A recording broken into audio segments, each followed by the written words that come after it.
Hey guys, today let's make a delicious chicken biryani. എനിക്കറിയാം നിങ്ങൾക്ക് എല്ലാവർക്കും ബിരിയാണി എന്നെക്കാളും നല്ലോണം ഉണ്ടാക്കാൻ അറിയാന്ന്. എന്നാലും എൻ്റെ ഹാപ്പിനെസ് നിങ്ങളുമായിട്ട് പങ്കുവെക്കാനാണ് ഞാൻ ഇങ്ങനെ ഒരു ബിരിയാണി ഉണ്ടാക്കുന്നത്. ജസ്റ്റ് ഇൻഗ്രീഡിയൻസ് ആണ് നിങ്ങൾ സ്ക്രീനിൽ കണ്ടത്. സോ ഫസ്റ്റ് ചിക്കൻ നമ്മൾ ഉപയോഗിക്കുന്ന മസാലയും ഓയിലും ഒക്കെ കൊണ്ട് തേച്ച് പിടിപ്പിച്ച് റെസ്റ്റ് ചെയ്യാൻ വെക്കാം. ഏകദേശം 70 മിനിറ്റ് വെക്കുക.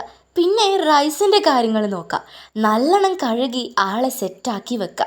അത് പോട്ടെ, ഇനിയിപ്പം നമ്മൾക്ക് ചിക്കൻ്റെ കാര്യങ്ങൾ വീണ്ടും നോക്കാം. ഒരു പാത്രത്തിൽ ആവശ്യത്തിന് എണ്ണ ഒഴിച്ച് റെസ്റ്റ് ചെയ്യാൻ വെച്ച ചിക്കനും ഇട്ട് അടച്ചു വെക്കാം. കുറച്ച് വെന്തോട്ടെ.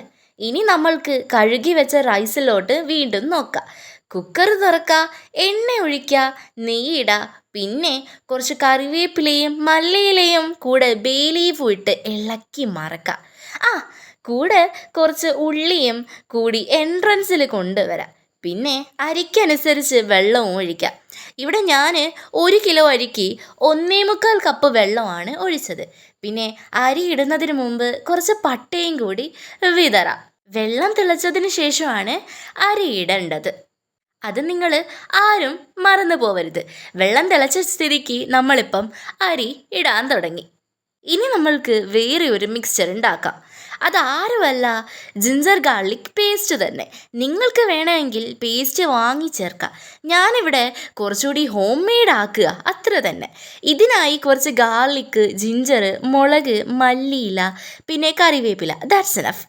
ഇനി നമ്മൾ നമ്മുടെ വേവിക്കാൻ വെച്ച ചിക്കൻ്റെ ഹോം വിസിറ്റിന് പോവുക.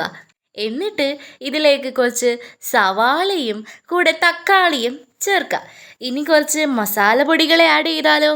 ഇതിൽ മുളക് പൊടി, മല്ലിപ്പൊടി, ബിരിയാണി മസാല, വേണമെങ്കിൽ ഗരം മസാല, ഇവരെയൊക്കെ ആഡ് ചെയ്യുക. ഇളക്കി മറിച്ചതിന് ശേഷം ഒന്നുകൂടി നമ്മൾ ഇളക്കണം.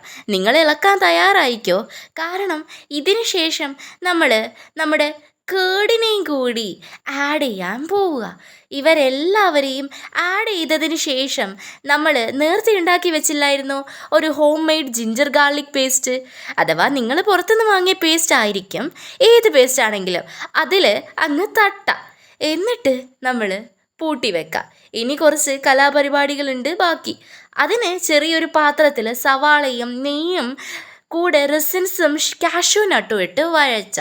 എന്നിട്ട് ഈ മിക്സ് ദമ്മിട്ട ബിരിയാണിയിൽ വിതറാം. കഴിഞ്ഞ സംഭവം. The tasty biryani is all yours.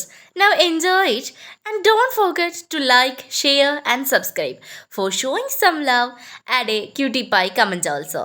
Bye bye.